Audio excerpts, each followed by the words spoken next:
Okay, this is how I clean my chain. I know I described it, but videos work really well. I'm working one-handed, so bear with me. You'll have to imagine some of this. First thing, I take a microfiber cloth. You can get these in a bag of blue ones at Home Depot for about 10 bucks, and they wash really well. They'll get stained, but they wash really well, and you can keep reusing them. I think I'm still on like the first 4 I ever bought. So this is citrus degreaser. Again, I buy a gallon at Home Depot. I fill the bottle up to about here with water, maybe a little higher, and then the rest of the way I go with the citrus degreaser, which is a concentrate. Spray it on in a straight line. And I put a lot on because I wanted to strip up, well, frankly, the degreaser, even if I hadn't diluted it, it's only so powerful. But I wanted to work, and I wanted to work quickly. So here's the chain. See the bike? Here's the chain. Grab it with that line. Wrap your hand around it. Now what I'm doing that you can't see is that with this part of my hand pointing, the heel, I don't know how to show you. Basically with that part of my hand that is closest to the chain ring, the entire goal while you're pedaling backwards is to not let the chain come off the chain ring. So you grab this and you're just kind of angling this guy. You just have to concentrate to make sure that it stays on the chain ring. Now at this point, if I had 2 hands, I would be cranking the pedal backwards furiously for about 20 seconds or so. And eventually what would happen, yeah, this chain's already clean, is I would get a black line, actually 2 black lines right down here. At which point, turn it this way, spray another line,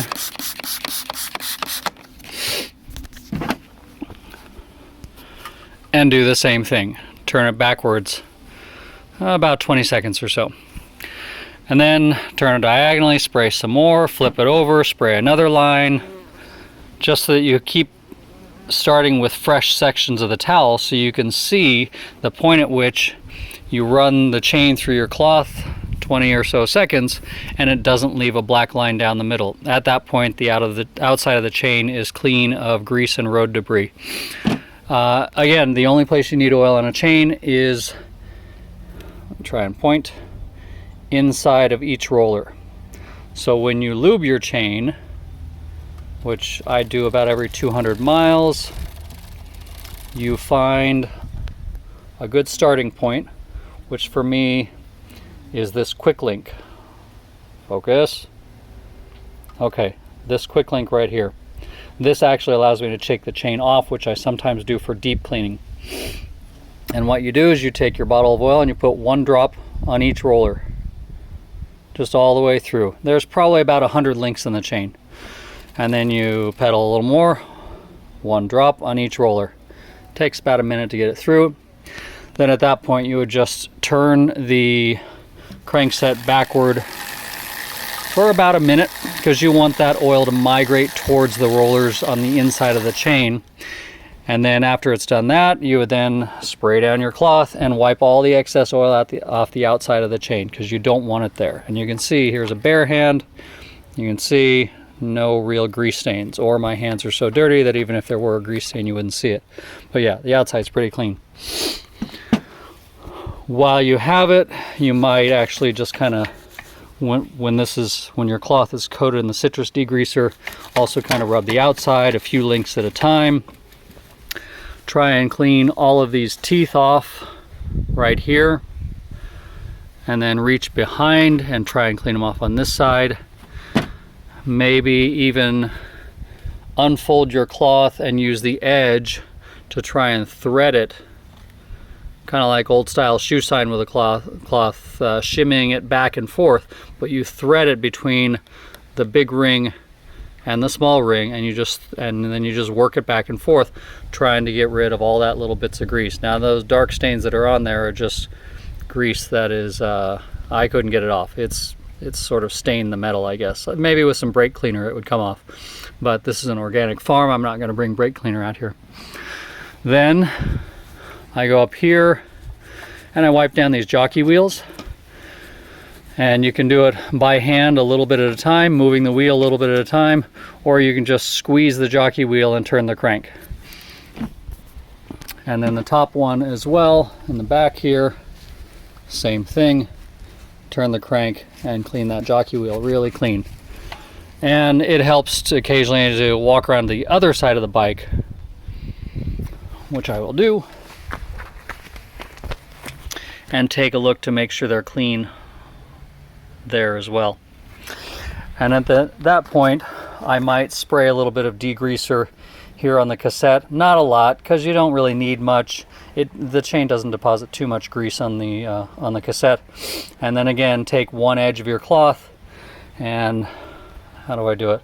I put one hand, hold the cloth here, hold the other side of the cloth here, and thread it between each of the cassettes, and just kind of clean them out little by little to get as much grease as possible. The only oil, grease, anything that you need anywhere on this entire drive chain is on the inside of the links, and also your jockey wheels probably have a little oil deep inside of here. This little disc on the outside that's about the size of a dime, that's a sealing disc. It should have a little bit of oil or grease on the bearing or bushing inside. This is the top end group set, so it actually has bearings. Yours is probably a ceramic bushing. And then here as well, you can see the outer edge. Well, it looks like a diamond there. Again, that is just keeping the elements out from inside of there. That's actually on yours not a bearing or really a bushing. It is a little metal tube that the screw goes inside of, and it just runs freely on that tube. Incidentally, if you should ever take your derailleur apart to clean it, which you can do sometime, and you're welcome to contact me for help, you'll note that this guy wiggles right to left. Let's see if you can even hear it. I can hear it. That's supposed to happen. The bottom one specifically does not do that, or at least not much. This bottom one is called the tension pulley. It just keeps the chain under tension.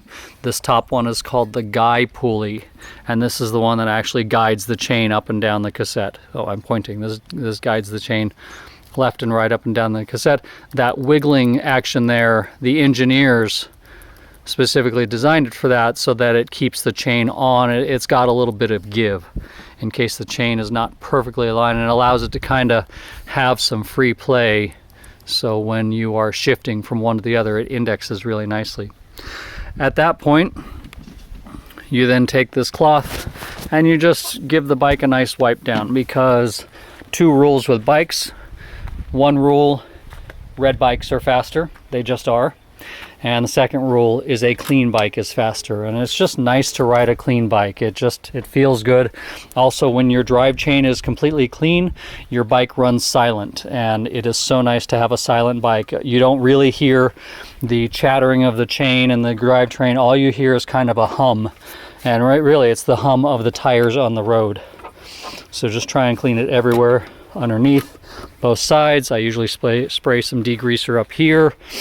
I'll spray some degreaser up here on the handlebars and just get everything off. It's a pleasure to ride a clean bike. Incidentally, much cleaner than my car ever really gets, but it's a more personal relationship with the bike. That's about it. If you feel the need to add more oil anywhere on the bike, there are a couple places you can do it, but always clean off the excess. One is here in the pivots. Let me see if I can show you. Open this up so it's more dramatic. You can see on your brakes when you squeeze them, there's some pivots in there. There's actually 2 of them. So get real close, see where the pivots are. Take that little teeny straw on your 3-in-1, try and focus it in there, and just put a couple drops in there. I do that like once a year. The other is right here. This is your front derailleur cable, and you can see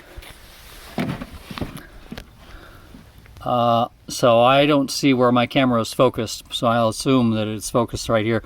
You can see it runs under here, so you can put a little drop of oil right here and another one right here and let that oil kind of get down here and lubricate the undercarriage. Again, not too much, and wipe off the excess because that'll pick up road grime. Same thing up here.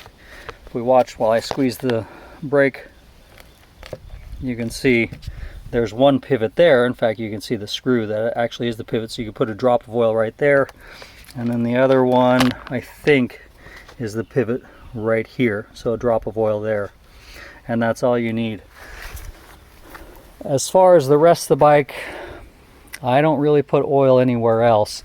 If you really want to get into it, you could put drops of oil on all these little pivots here. I actually do that, again, maybe once a year.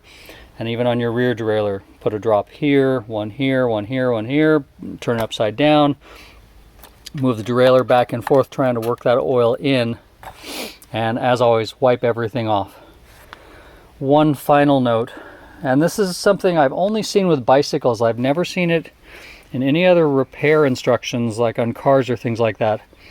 Anytime you screw in a bolt, like the fixing bolt here, the fixing bolt here, let's look at the brakes, the fixing bolt here, the seat post, the headset, and if you ever want to fiddle with the headset or the stem or anything on the headset, definitely contact me. There are some things you need to know. Anytime you screw any of those in, put a little bit of grease on the threads.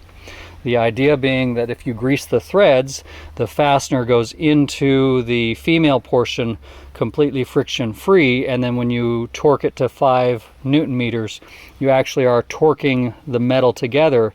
You're not just tightening the screw against the friction of metal on metal. That grease allows it to flow through and accurately clamp this area with 5 Newton meters or this area with 5 Newton meters. By the way, you see I've got some electrical tape here.